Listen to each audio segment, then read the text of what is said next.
तो यहाँ पर हम लोग यहाँ पर आए हैं वेधशाला में। तो यहाँ पर गुरुजी मिले हैं और हमें यहाँ के बारे में बताएंगे, ओंकारेश्वर मंदिर के बारे में और यहाँ के आसपास का क्या विवरण है उसके बारे में पूरी जानकारी देंगे। जी गुरुदेव। देखिए, ये ओंकारेश्वर क्षेत्र जो है, यह यहाँ पर त्रिपुरी भी है, जो हम आरती भी कहते हैं, त्रिपुरी में ओंकार विराजत।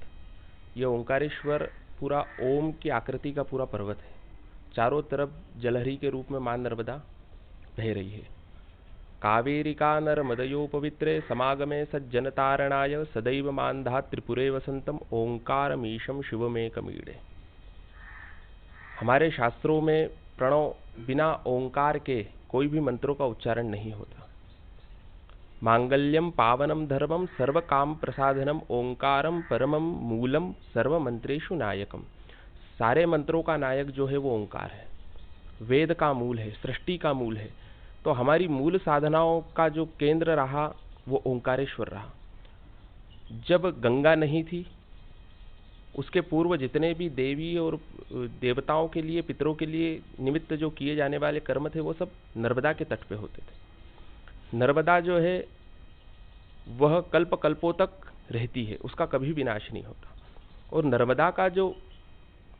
नर्मदा जो उत्पन्न हुई वो भगवान शिव के घोर तप में, जब भगवान चले गए थे शिव, तो उनकी जटाओं से जो श्वेत जो पसीना बहा वही नर्मदा है। तो यह जो पूरी नर्मदा खंड है ये तपस्थली है, और उस तपस्थली में सबसे मुख्य केंद्र था ओंकारेश्वर। यह यहाँ पर ज्योतिर्लिंग के रूप में भगवान ओंकारेश्वर विराजमान है। कई बड़े बड़े ऋषियों ने, राजाओं ने यहाँ पर तप किए। राजा मानधाता की नगरी है, इसका एक नाम जो है वो मानधाता है। मानधाता क्योंकि यहाँ से पूरे विश्व पर भगवान राजा मानधाता ने शासन किया और घोर भगवान शिव की तपस्या करी, तो भगवान शिव ने साक्षात उन्हें दर्शन दिए। फिर यहाँ पर विंध्याचल पर्वत है, उन्होंने अपनी इष्ट की सिद्धि के लिए भगवान शिव की घोर तपस्या करी। भगवान स्वयं आए, उन्होंने दर्शन दिया। उसके बाद में उनके आग्रह पर भगवान यही विराजमान हुए, तो एक ज्योतिपुंज उत्पन्न हुआ, दो भागों में विभक्त हुआ। एक भाग ममलेश्वर, दूसरा ओंकारेश्वर के रूप में यहाँ प्रतिष्ठित हुआ। भगवान सूर्य ने भी यहाँ पर तप किया है, और ये अनेक ऋषि परंपराओं में यह तपस्थली रही है। भृगु वंशी जितने ऋषि हुए उन्होंने यहाँ तप किया है। मार्कंडे ऋषि, उनकी ये तपस्थली है। पतंजलि के जो अवतार थे गोविंदपाद जी, उनकी यह तपस्थली है।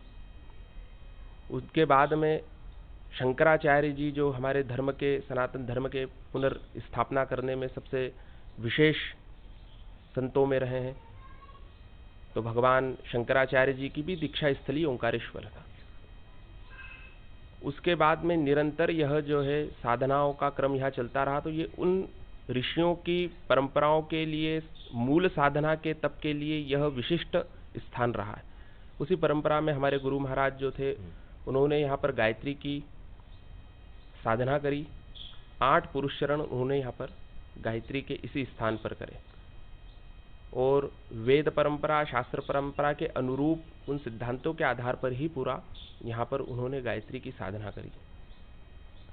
और अभी वर्तमान में यहाँ पर 11 गायत्री पुरुष चरण हो चुके हैं। निरंतर अग्निहोत्र 12 महीने होता है। गौ सेवा निरंतर यहाँ होती है। तो हमारे जो मूल शास्त्रीय बिंदु रहे, जो हमारा शास्त्रों का संविधान रहा, उसके अनुरूप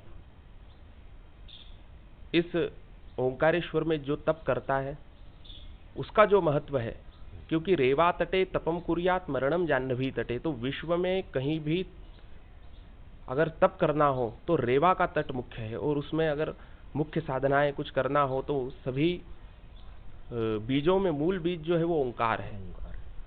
तो यह मूल साधनाओं का केंद्र है।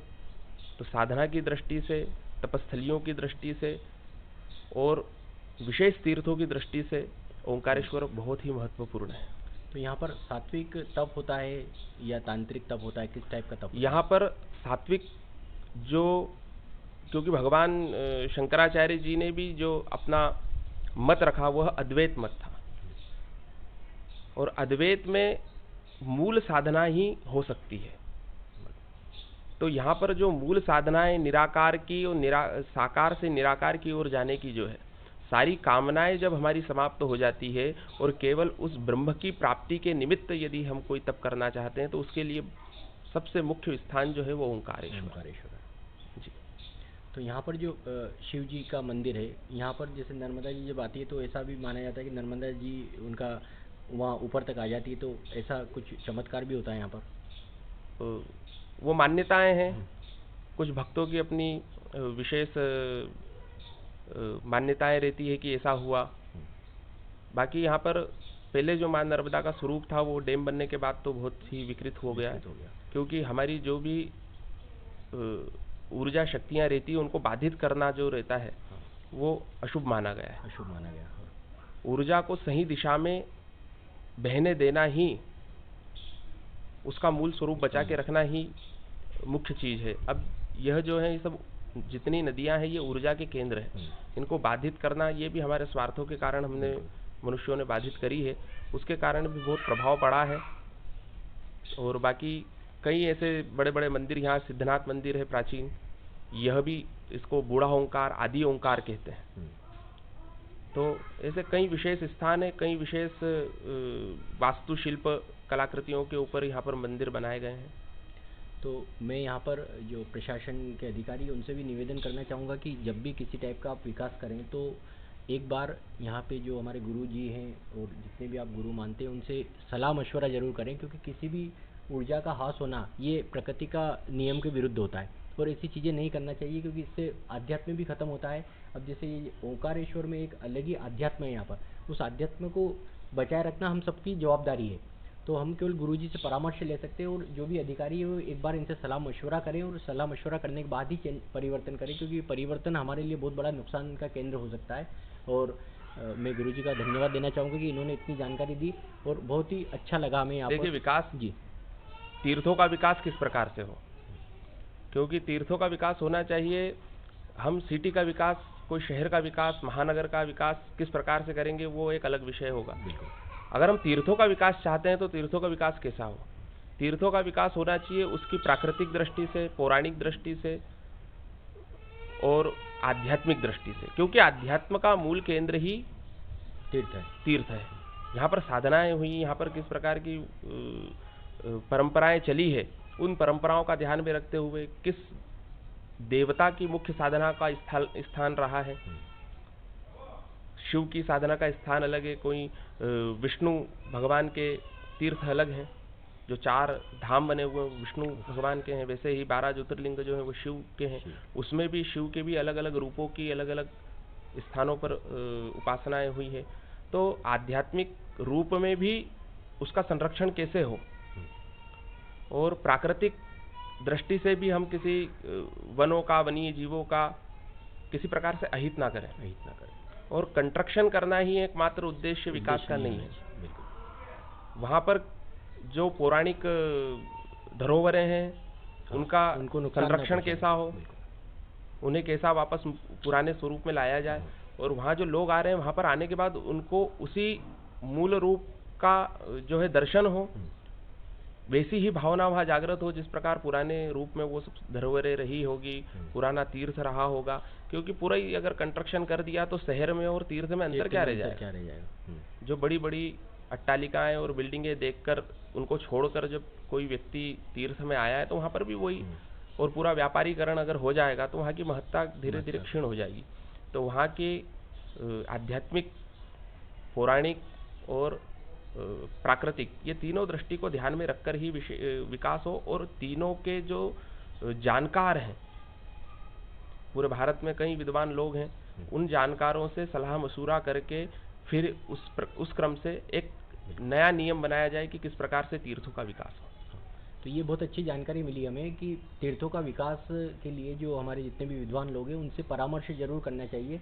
और सरकार को भी मैं अपनी ओर से ये उनसे अनुरोध करूंगा कि विद्वानों से पूरा परामर्श करें, उसके बाद तीर्थों का विकास करें। तीर्थों का विकास सब चाहते हैं, लेकिन एक अच्छा विकास होना, एक पॉजिटिव विकास होना, एक आध्यात्म का विकास होना, ये हमारे लिए, पूरे मनुष्य जाति के लिए बहुत महत्वपूर्ण है। और कभी भी आप यहाँ पर भी आएँ तो अगर आपको जानकारी चाहिए तो यहाँ पर जब आप परिक्रमा करेंगे तो यहाँ पर वेदशाला है, यहाँ पर माँ गायत्री का मंदिर है, तो यहाँ पर आकर आप गुरुजी से मिलिएगा। आपको बहुत ऐसी ऐसी जानकारी भी जानने को मिलेगी जो शायद आपने आध्यात्मिक किताबों में पढ़ी होगी, और यहाँ पर आप रियल में अनुभव करते हैं, जो एक शांति का अनुभव है वो यहाँ पर हो रहा है। तो आप बिल्कुल आइए यहाँ पर 12 ही महीने यज्ञ होता है, यज्ञ चलता रहता है माता जी का। तो यहाँ पर यज्ञ में भी आप आइए, यहाँ पर गुरुजी से यज्ञ में आप सहयोग कर सकते हैं, और बहुत अच्छा लगा मुझे यहाँ पर आकर, और मेरी थकावट जो है शरीर की दूर हो गई है। मतलब जो रियलिटी है वो मन से मैं बोल रहा हूँ, इसलिए आप बिल्कुल आइएगा। और गुरुजी आपका बहुत बहुत धन्यवाद, आपने इतनी करी, और आप बिल्कुल इंदौर भी आए तो आप हमें भी सेवा का मौका दें, हम आपसे ज़रूर मिलेंगे।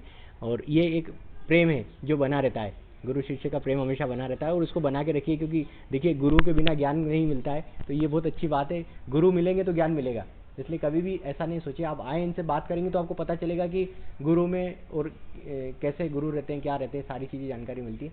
इसके लिए आपका बहुत बहुत धन्यवाद।